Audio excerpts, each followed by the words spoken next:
أشهد أن لا إله إلا الله وحده لا شريك له وأشهد أن محمدا عبده ورسوله أما بعد فأعوذ بالله من الشيطان الرجيم بسم الله الرحمن الرحيم الحمد لله رب العالمين الرحمن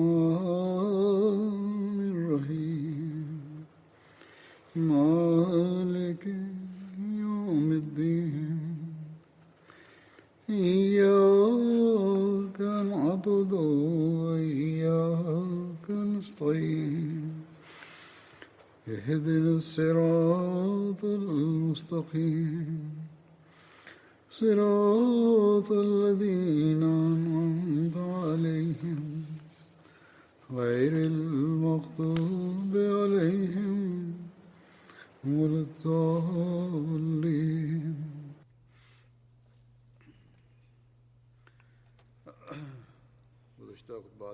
After reciting the Tashahhud, Ta'awuz and Surah Al-Fatiha, Hazrat Khalifatul Masih V, Ayyadahullah Ta'ala binasrihi al-Aziz stated, I shall continue the accounts from the previous sermon about Hazrat Sa'd bin Mu'adh radiyallahu ta'ala anhu. An account during the Battle of Badr was narrated in the previous sermon, wherein Hazrat Sa'd bin Mu'adh radiyallahu ta'ala anhu's expression of loyalty and devotion was mentioned. Hazrat Muslim Maud radiyallahu ta'ala anhu has also narrated this account in his own words as well. Hazrat Muslim Maud radiyallahu ta'ala anhu states, naturally, when one possesses love for another, they do not desire for any harm to reach their beloved, and nor would anyone wish for them to go to battle. In fact, they would make every possible attempt to save their beloved from entering battle.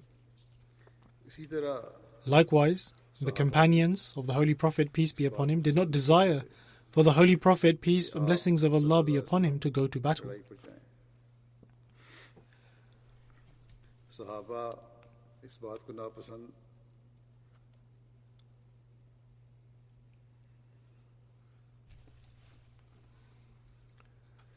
The companions of the Holy Prophet, peace and blessings of Allah be upon him, were not displeased as to why they themselves had to go for battle.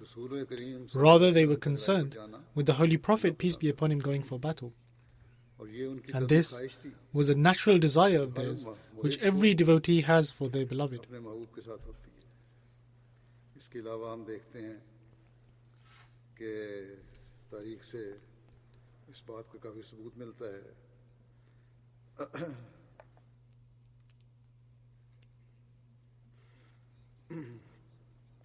Apart from this, we find much evidence from history that when the Holy Prophet, peace and blessings of Allah the Almighty be upon him, reached near Badr, he stated to the companions that I have been informed by Allah the Almighty that we shall not be faced with a caravan, but instead with an army.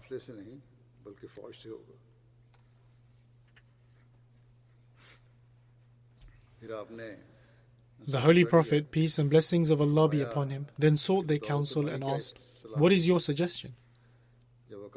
Upon hearing this, one after another, the esteemed companions stood up and delivered extremely passionate speeches of zeal and devotion, stating that they were ready to serve in any way possible. One would stand and say his words and then sit down, and then the next would stand and present his suggestion and then sit back down. Thus, all who stood up said that if Allah the Almighty had instructed them to fight, then they should most certainly do so. But nevertheless, each time one of them had sat down after giving his counsel, the Holy Prophet, peace and blessings of Allah the Almighty be upon him, would ask for more counsel. And the reason for this was that all the companions who had stood up to give their counsel up until then were all Muhajirin, i.e. those who had migrated from Mecca to Medina. And after repeatedly asking for counsel, Hazrat Sa'd bin Mu'adh radiyallahu ta'ala anhu, the chief of the Aus tribe, understood the purpose of this.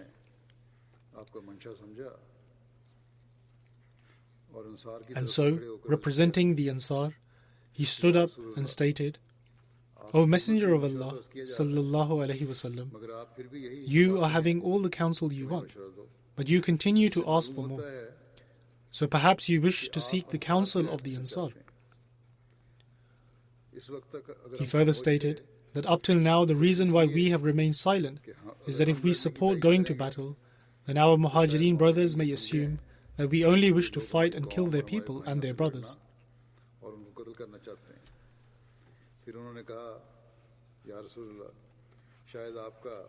Hazrat Sa'd bin Mu'adh radiyallahu ta'ala anhu then further stated that, O Messenger of Allah sallallahu alaihi wasallam, perhaps you ponder over the pledge we made with you at Aqaba, in which we presented the condition that if the opponents attack us in Medina, then we shall grant protection. But we would not be responsible if we were to fight outside of Medina. The Holy Prophet, peace and blessings of Allah be upon him, replied that yes.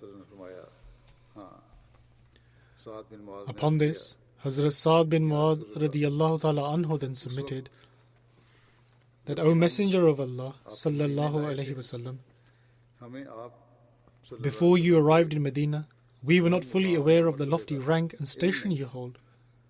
But now we have witnessed your true status with our own eyes. So therefore, this pact no longer has any bearing in our minds. In other words, the pledge that took place at Aqaba, which in worldly terms was an ordinary agreement. But after that we have now witnessed, and after our spiritual eyes have been opened, this pledge no longer holds any weight.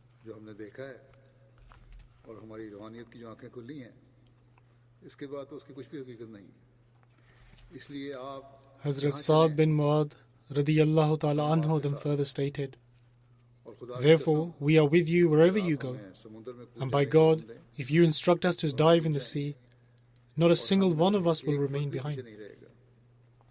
O Messenger of Allah sallallahu alaihi wasallam, we will fight in front of you and behind you, to your right and to your left, and the enemy shall not reach you without first stepping over our dead bodies.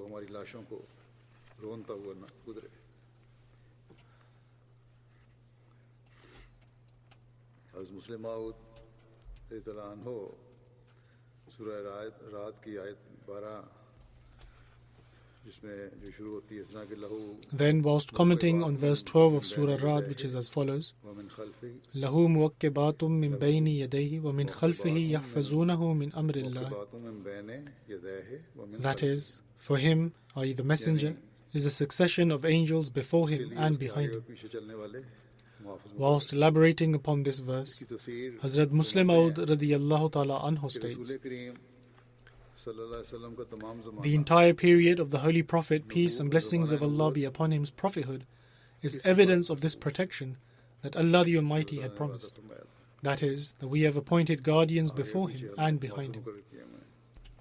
Hazrat Muslim Maud radiyallahu ta'ala anhu further states that it was the angels who were protecting the Holy Prophet, peace and blessings of Allah be upon him, in Mecca. For how else could he have remained safe when he was surrounded by so many enemies? Then, of course, he was granted both kinds of protection once the Holy Prophet, peace be upon him, had migrated to Medina, from heavenly angels and from angels of the earth. In other words, the companions of the Holy Prophet, peace and blessings of Allah be upon him. The Battle of Badr is a wonderful example of this physical and spiritual protection.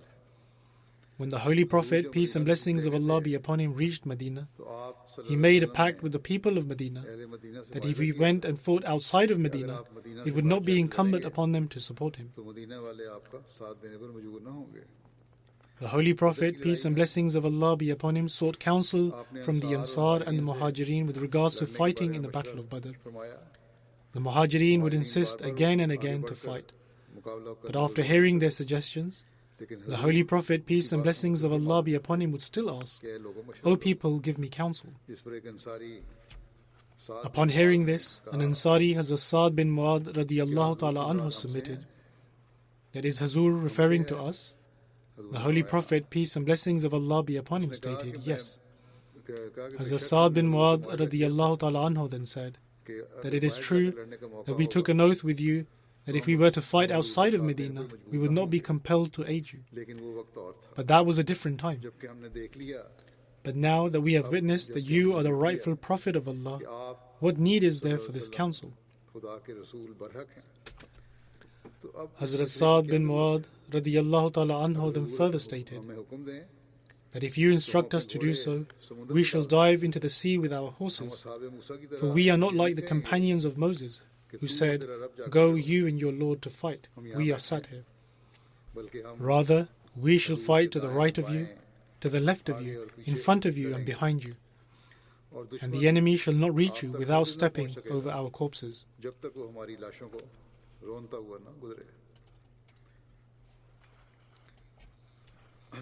Hazrat Muslim Maud radiyallahu ta'ala anhu further states that in my opinion, these devout people were among the Muwaqqibat, i.e. the guardians, whom Allah the Almighty had appointed to protect the Holy Prophet, peace and blessings of Allah be upon him.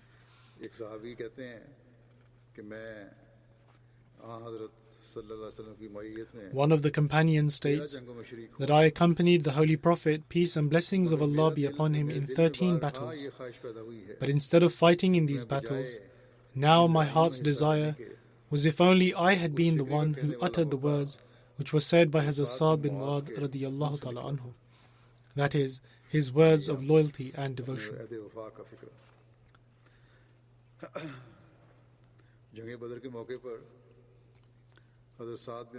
Then, whilst mentioning the devotion and sincerity of Hazrat Sa'd bin Mu'adh radiyallahu ta'ala anhu during the Battle of Badr, Hazrat Mirza Bashir Ahmad Sahib radiyallahu ta'ala anhu writes in Sirat Khatamun Nabiyyin that the place where the Muslim army encamped was not ideal strategically.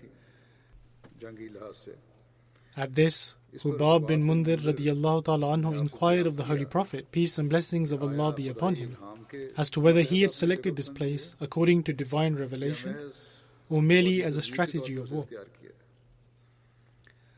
Upon this, the Holy Prophet, peace and blessings of Allah be upon him, stated that no divine commandment has been received in this regard. And so if you wish to make a proposal, then please do so.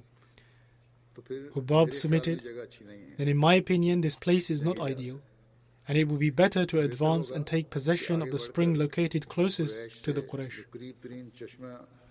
He stated that I am aware of this spring and its water is quite pleasant and generally plentiful as well.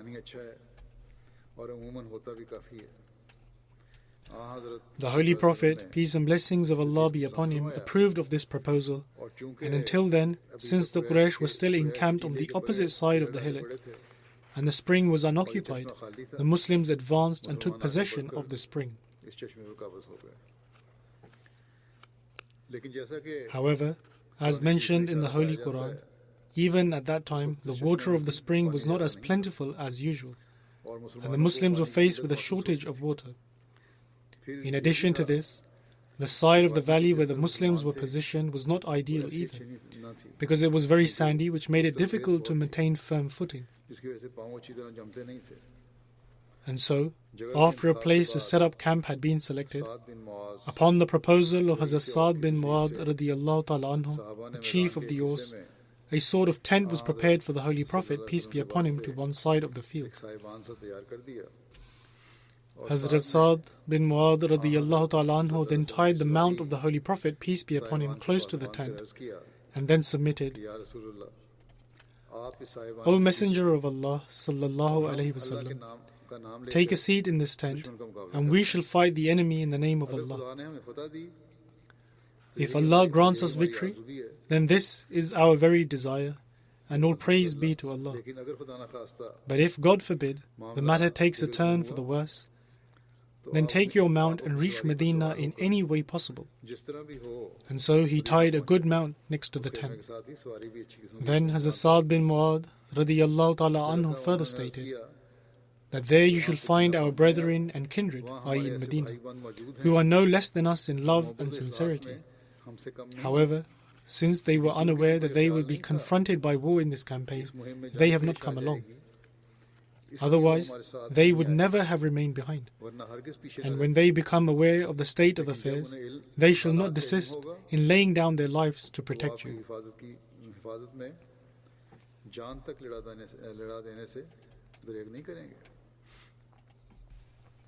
Thus, this was the passionate sincerity of Hazrat Sa'd bin Mu'adh radiyallahu ta'ala anhu, which is worthy of praise in any case. But can it be fathomed that the Messenger of Allah, may peace and blessings of Allah be upon him, would ever flee from the field of battle? The Holy Prophet, peace and blessings of Allah be upon him, was always at the forefront in battles.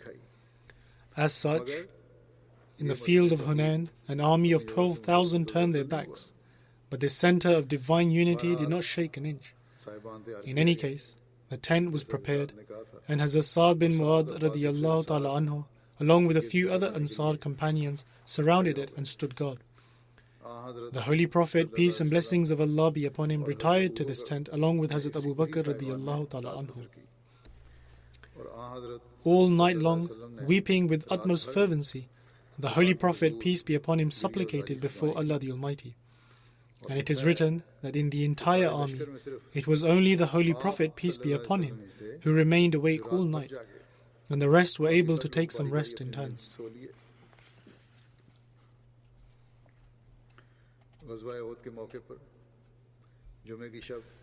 On the night of Friday, during the time of the Battle of Uhud, Hazrat Sa'd bin Mu'adh, Hazrat Usayd bin Hudayr, and Hazrat Sa'd bin Ubadah radiyallahu anhum took up arms and stood guard on the door of the Holy Prophet, peace and blessings of Allah be upon him, in Masjid Nabwi, i.e. the Prophet's mosque.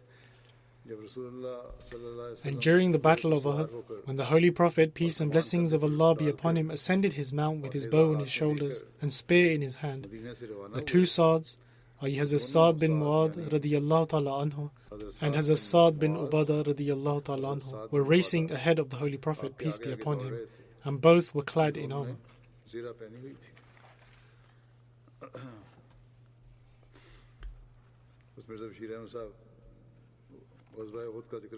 Whilst mentioning the Battle of Uhud, Hazrat Mirza Bashir Ahmad Sahib radiyallahu ta'ala anhu writes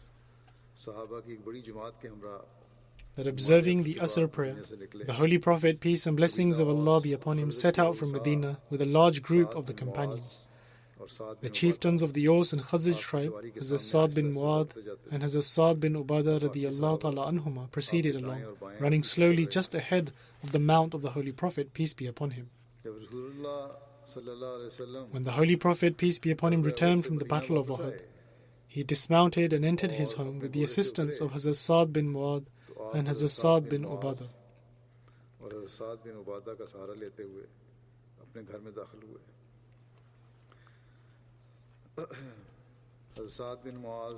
Hazrat Muslim Maud radiyallahu ta'ala anhu has mentioned an incident which shows the deep love Hazrat Sa'd bin Mu'adh radiyallahu ta'ala anhu's mother had for the Holy Prophet, peace be upon him. Hazrat Muslim Maud radiyallahu ta'ala anhu writes that on the return from the Battle of Uhud, the reins of the Holy Prophet, peace be upon him's mount were held by Hazrat Sa'd bin Mu'adh radiyallahu ta'ala anhu, who was walking with great pride. His brother had been martyred in the battle, and upon reaching Medina, Hazrat Sa'd radiyallahu ta'ala anhu saw his mother approaching and submitted, O Messenger of Allah sallallahu alayhi wasallam, my mother is approaching.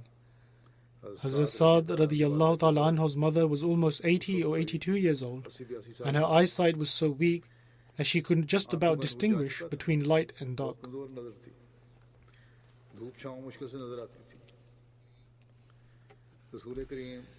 During this time, rumors had spread that the Holy Prophet, peace be upon him, had been martyred. Thus, upon hearing this news, with great difficulty, this aged woman also came outside of Medina. Hazrat Sa'd bin Mu'adh radiyallahu ta'ala anhu informed the Holy Prophet, peace be upon him, that his mother was approaching. Upon this, the Holy Prophet, peace be upon him, stated that stop my mount close to where your mother is standing. When the Holy Prophet, peace be upon him, approached the elderly woman, she did not inquire about her sons, but she only inquired about the whereabouts of the Holy Prophet, peace and blessings of Allah be upon him. Hazrat Sa'd bin Mu'adh radiyallahu ta'ala anhu informed her that he was standing in front of her. The elderly woman looked up with her weakened sight until her gaze became fixated upon the countenance of the Holy Prophet, peace be upon him.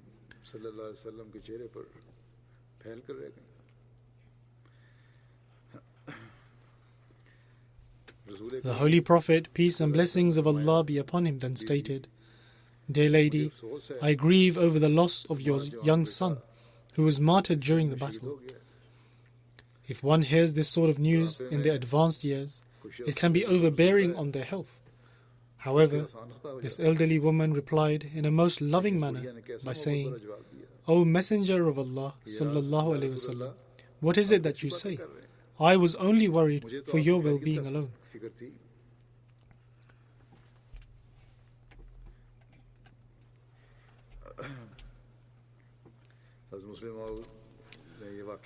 After narrating this incident, Hazrat Muslim Maud radiyallahu ta'ala anhu addressed Ahmadi women and advising them on their responsibility of performing tabligh, i.e. propagating the message of Islam.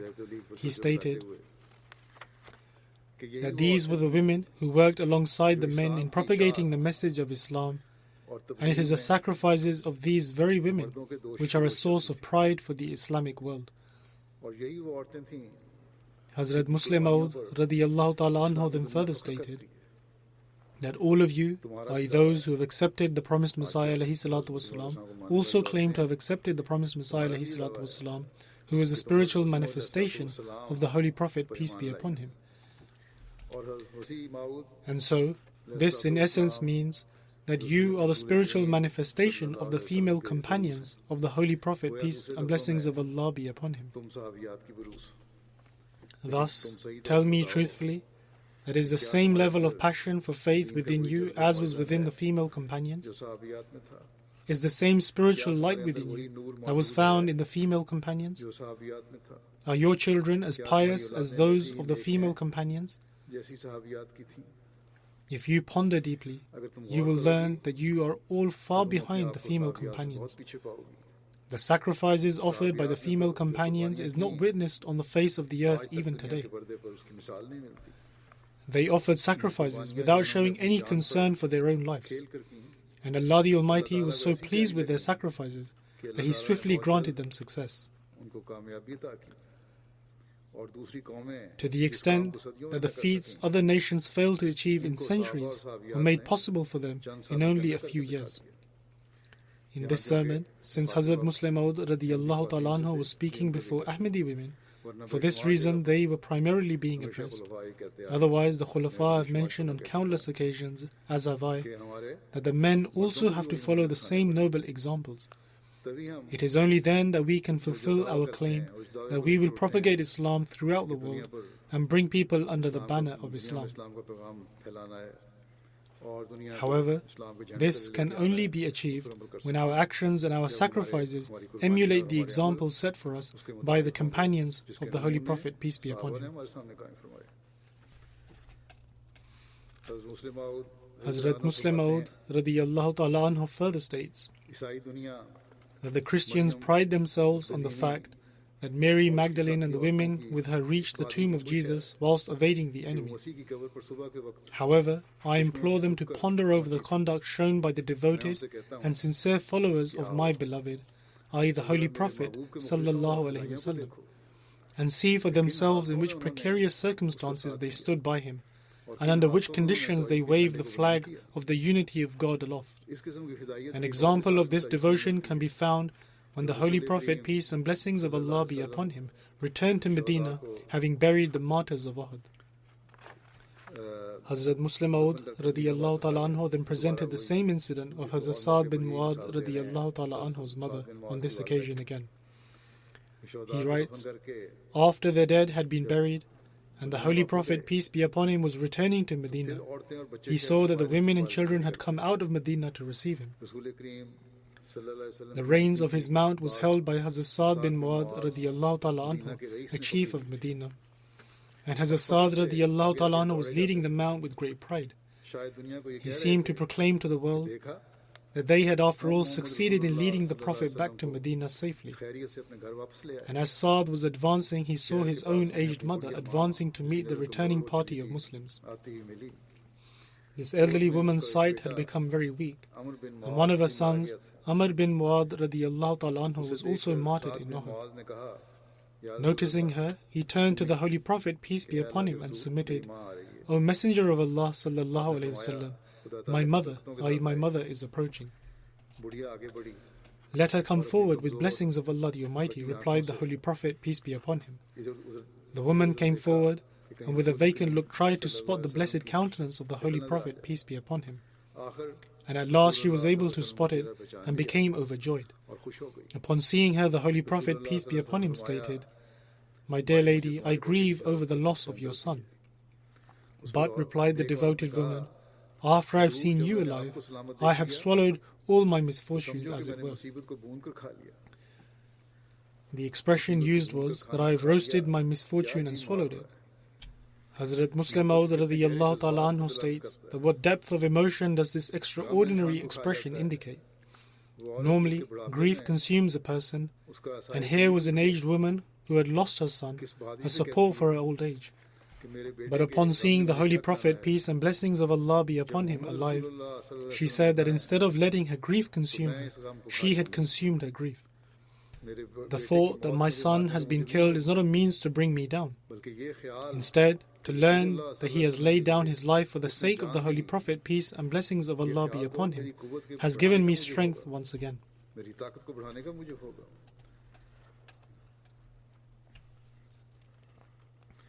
Whilst praising the Ansar and praying for them, Hazrat Muslim Maud radiyallahu ta'ala anhu stated that, O Ansar, may my life be sacrificed for you.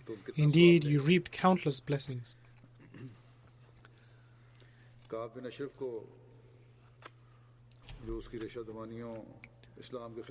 The Holy Prophet, peace and blessings of Allah be upon him, issued the death penalty for Ka'b bin Ashraf for the reasons including his ploys and schemes, malice and enmity, as well as this conspiracy to assassinate the Holy Prophet, peace be upon him.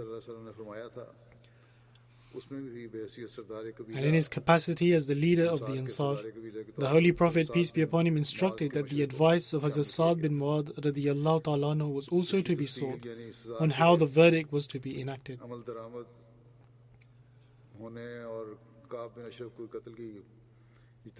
I have narrated the details of the killing of Ka'b bin Ashraf previously in relation to two companions. However, I will narrate some of the narrations again, which are in relation to Hazrat Sa'd bin Mu'adh radiyallahu ta'ala anhu.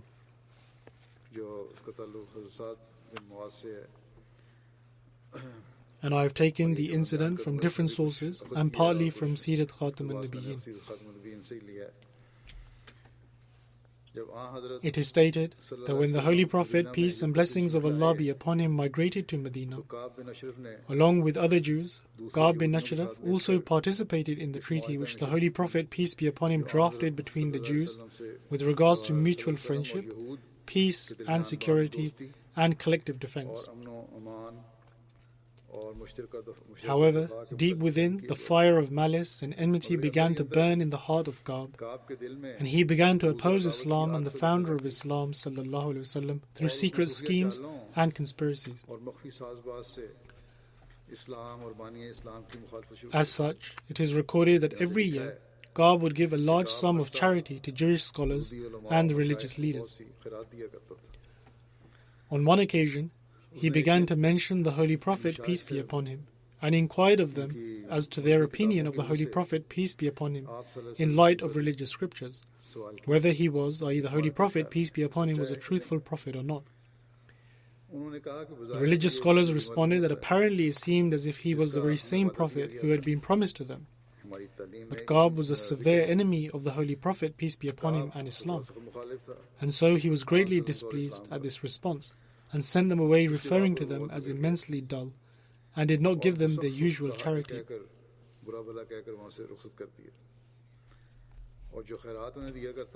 And so, when the Jewish scholars lost their bread and butter, and after some time they came back to Ka'b and said that they had reassessed the signs and arrived at the conclusion that in actuality Muhammad sallallahu alaihi wasallam was not the prophet who had been promised to them.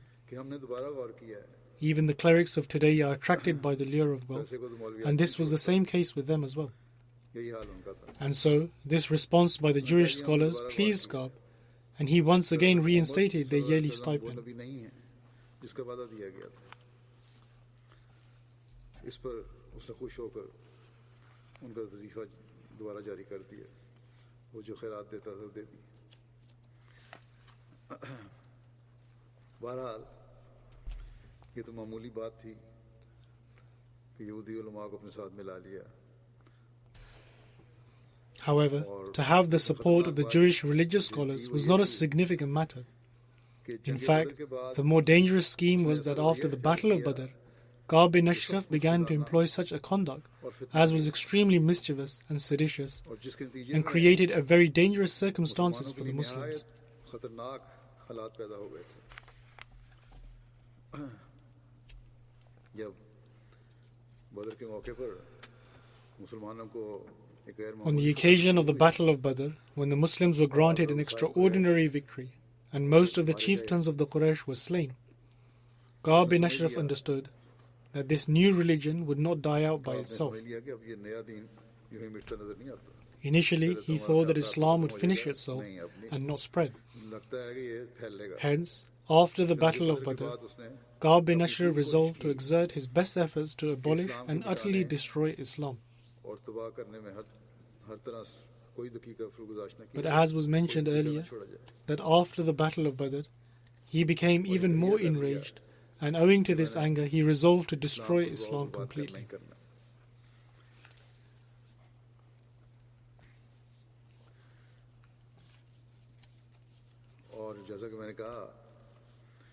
Thus, owing to his deep anger over the loss at Badr, he was extremely enraged, and so when he decided that he wanted to completely destroy and annihilate Islam, he immediately prepared for journey and took to Makkah.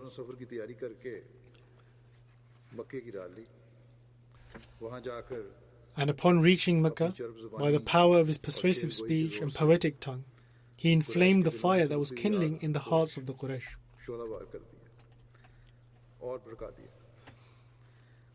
He created an unquenchable thirst in their hearts for Muslim blood and filled their hearts with sentiments of revenge and enmity. He incited them by saying to them that they had succumbed to defeat and their leaders had been slain whilst they remained sat there. Therefore they ought to go and seek revenge.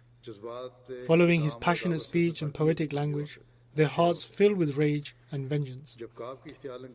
Then, when their emotions had become immensely sparked as a result of his incitement, Ka'b took them to the courtyard of the Kaaba and, handing them the drapes of the Kaaba, had them swear that they would not rest until Islam and the founder of Islam had been wiped out from the face of the earth.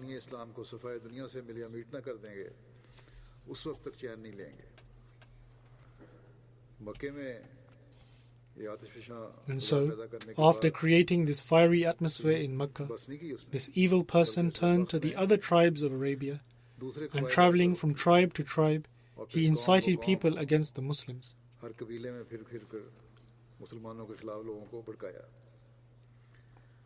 And then, upon returning to Medina, he intensified his efforts against Islam.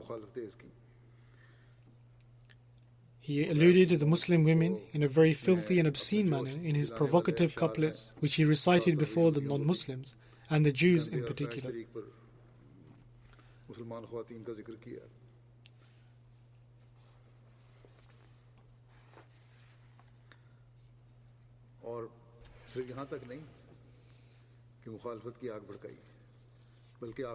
Furthermore, Ka'b bin Ashraf did not only kindle this fire of enmity, but eventually he hatched a conspiracy to assassinate the Holy Prophet, peace and blessings of Allah be upon him.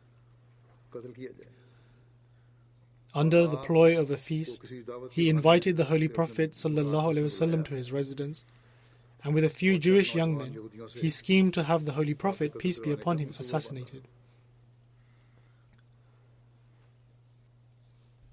However, by the grace of Allah the Almighty, information was received in advance, and this plan of his was unsuccessful.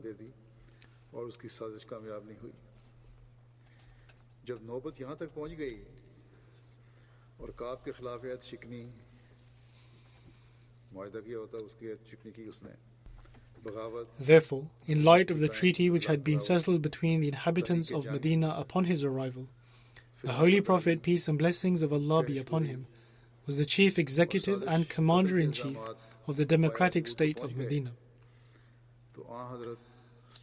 And so, when the state of affairs escalated to such an extent, and charges of infraction of treaty, rebellion, inciting war, sedition, use of foul language, and conspiracy to assassinate the Holy Prophet, peace be upon him, had been established, he issued the verdict that Ka'b bin Ashraf was liable to be put to death due to his actions.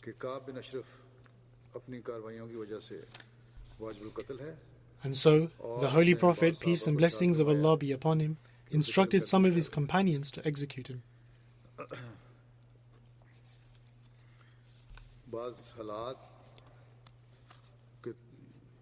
However, owing to the circumstances of the time, the Holy Prophet ﷺ instructed that Ka'b should not be executed publicly.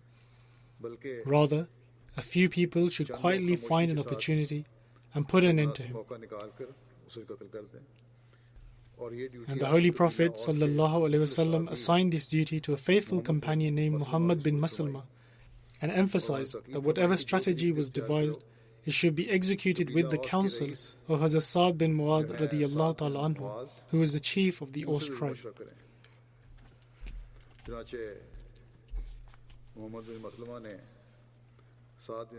And so, with the counsel of Hazrat Sa'd bin Mu'adh radiyallahu ta'ala anhu, Muhammad bin Maslama took Abu Naila and a few other companions in order to kill Ka'b bin Ashraf.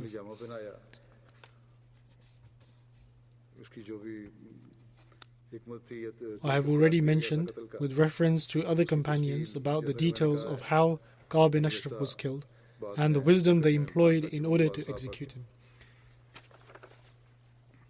But in any case, according to the plan they had devised, they managed to get him out of his home at night, and it was then that they killed him.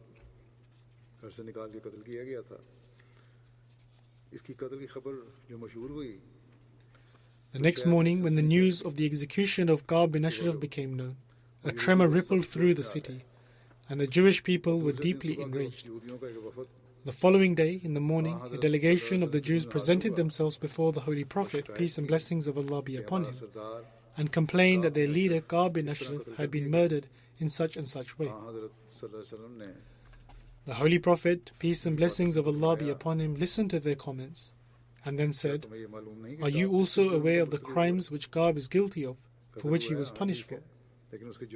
Then the Holy Prophet, peace be upon him, briefly reminded them of all the evil schemes which Ka'b was guilty of, i.e. infraction of treaty, inciting war, sedition, use of foul language, and conspiracy of assassination, etc. Upon this, the people became fearful and did not say a word, because they all knew that he indeed was guilty of all those crimes. After this, the Holy Prophet, peace be upon him, then stated that at least from here onwards, you would do well to live in peace and harmony, and do not sow the seed of enmity, violence, and disorder.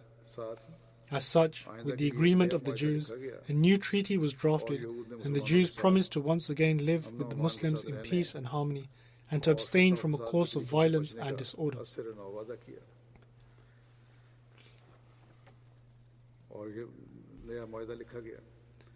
Furthermore, nowhere in history is it recorded that after this the Jews ever mentioned the execution of Ka'b bin Ashraf or accused the Muslims, because in their hearts they knew that Ka'b received the rightful punishment due to him.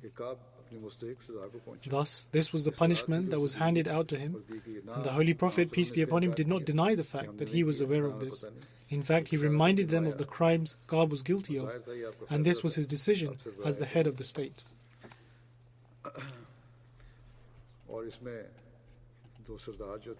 Moreover, the council of two other Muslim chieftains of Medina was also included in this decision, one of them being Hazrat Sa'd bin Mu'adh radiyallahu ta'ala anhu.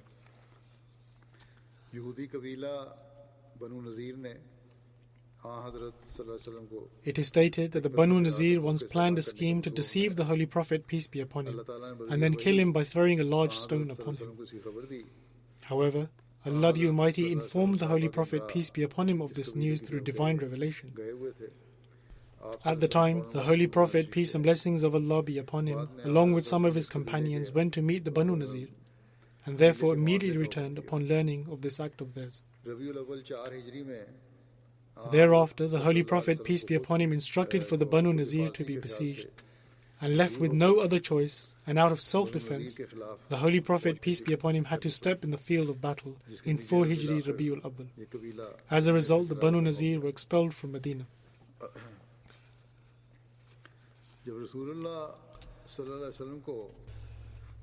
When the Holy Prophet, peace and blessings of Allah be upon him, received the spoils belonging to the Banu Nazir, the Holy Prophet, peace be upon him, instructed Hazrat Sabit bin Qais radiyallahu ta'ala anhu to gather all of his people. Hazrat Sabit bin Qais inquired, O Messenger of Allah sallallahu alaihi wasallam, shall I bring all the people belonging to the Khazraj tribe? The Holy Prophet, peace be upon him, replied, that call all of the Ansar, whichever tribe they belong to. And so the people of Aus and Khazraj were called to gather before the Holy Prophet, peace be upon him. In his address, the Holy Prophet first praised Allah the Almighty, which he is most worthy of, and then recounted the favors of the Ansar, which they had conferred upon their Muhajireen brothers, whereby they allowed them to stay in their houses and gave the Muhajireen precedence over themselves. The Holy Prophet, peace be upon him, then stated that if you wish, I will distribute the wealth received from the Banu Nazir amongst the Muhajireen and the Ansar. However, the Muhajireen will then continue to live in your homes and partake of your wealth. In other words, they could equally split the wealth between the Ansar and the Muhajireen. But in that case, the Muhajireen will continue to live in the homes of the Ansar, and the Ansar will continue to treat them in the same manner as before. However, the other option is, the Holy Prophet, peace be upon him, stated that if you wish, I will distribute all the wealth amongst the Muhajireen and give nothing to the Ansar. But then the Muhajireen will leave your houses and make their own arrangements as they would have acquired their own wealth. Upon this, Hazrat Sa'd bin Ubadah and Hazrat Sa'd bin Mu'adh radiyallahu ta'ala anhu consulted with one another, and thereafter they submitted to the Holy Prophet, peace be upon him, that, O Messenger of Allah sallallahu alaihi wasallam, you may distribute the entire wealth amongst the Muhajireen. But despite this, the Muhajireen can still continue to live in our houses as they were living before. He stated, we do not wish that after acquiring their wealth they leave our homes, and the rights that were established for them as a result of the bond of brotherhood between us shall continue to remain, and they shall continue to live in our houses. The rest of the Ansar also submitted to the Holy Prophet, peace be upon him, that they were completely in agreement with this, and that they would not express any complaint whatsoever if the entire wealth was distributed amongst the Muhajireen. Upon this, the Holy Prophet, peace be upon him, stated that, O Allah, grant your mercy to the Ansar and their sons. Hence, the Holy Prophet, peace be upon him, distributed the wealth amongst the Muhajireen. Apart from 2 companions from among the Ansar, nothing was given to the Ansar. The 2 companions were Hazrat Sahal bin Hunayf and Hazrat Abu Dujana, who were both in need of it. However, Hazrat Sa'd bin Mu'adh radiyallahu ta'ala anhu was granted the sword of Abu Huqayq, who was a Jew, and this sword was quite reputable amongst the Jews.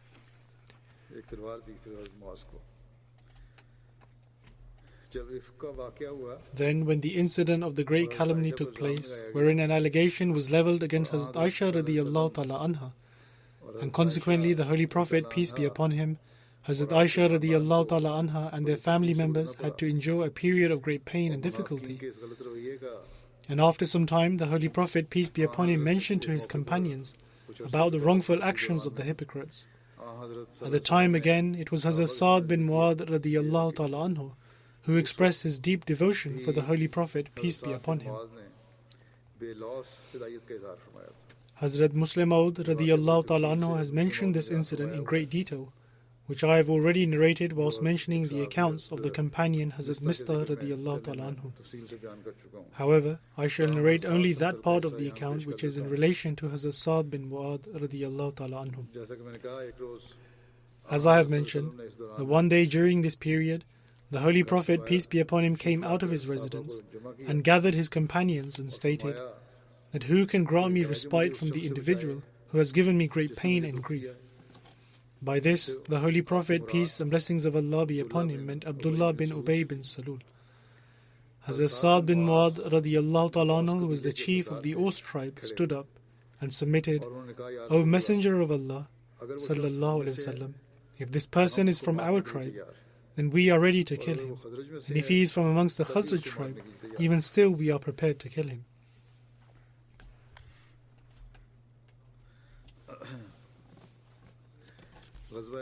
During the occasion of the Battle of the Ditch, Abu Sufyan sent Huyay, the chief of the Banu Nazir, to Ka'b bin Aswad, who was the chief of the Banu Qurayza, in order to convince him to end the treaty they had made with the Muslims. However, when he refused to do so, Huyay painted a picture of lush green gardens to him and gave him such confidence in the imminent destruction of Islam that ultimately he agreed to no longer commit to the treaty he had made with the Muslims. And not just that, but he also convinced him to also help the disbelievers of Makkah.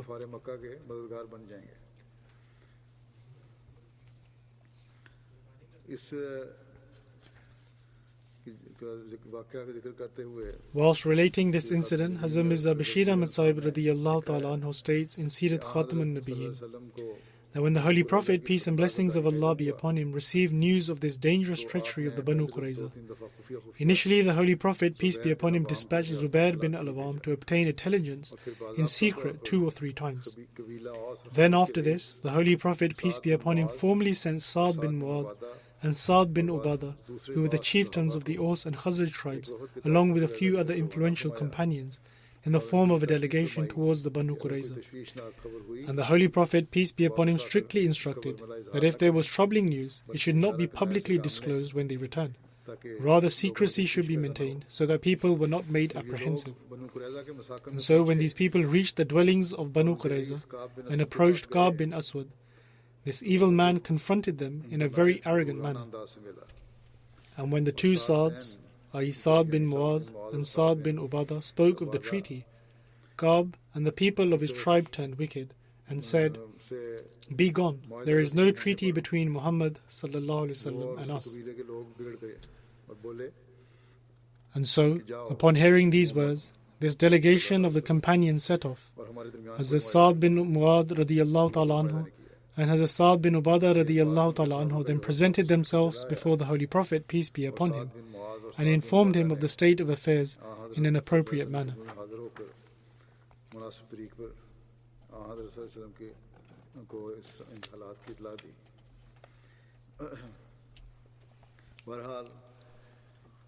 Initially, at the time, this act of theirs came as a shock to the Muslims, because the disbelievers of Makkah had surrounded the entire city of Medina from all sides. And also, owing to the circumstances of the battle, the Muslims could neither carry out any action against this tribe.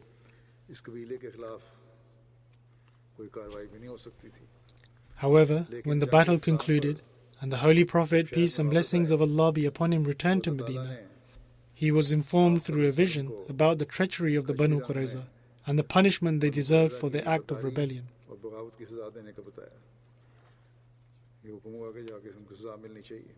The Holy Prophet, peace be upon him, was commanded that they ought to be punished, and so the Holy Prophet, peace be upon him, announced that they all ought to proceed to the fortresses of the Banu Qurayza and that they should offer their Asr prayer upon reaching there. The Holy Prophet, peace be upon him, then sent a delegation in advance under the command of Hazrat Ali radiyallahu ta'ala anhu.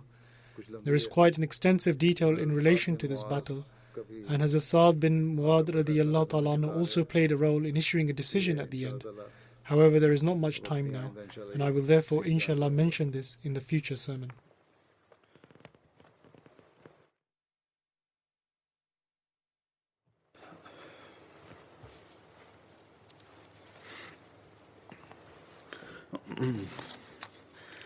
Alhamdulillah, Alhamdulillah, nahmaduhu wa nasta'inuhu wa nastaghfiruh. ونؤمن به ونتوكل عليه ونعوذ بالله من شرور أنفسنا ومن سيئات أعمالنا من يهده الله فلا مضل له ومن يضلل فلا هادي له ونشهد أن لا إله إلا الله ونشهد أن محمدا عبده ورسوله عباد الله رحمكم الله إن الله يأمر بالعدل والإحسان وإيتاء ذي القربى وينهى عن الفحشاء والمنكر والبغي يعظكم لعلكم تذكرون اذكروا الله يذكركم وادعوه يستجب لكم ولذكر الله أكبر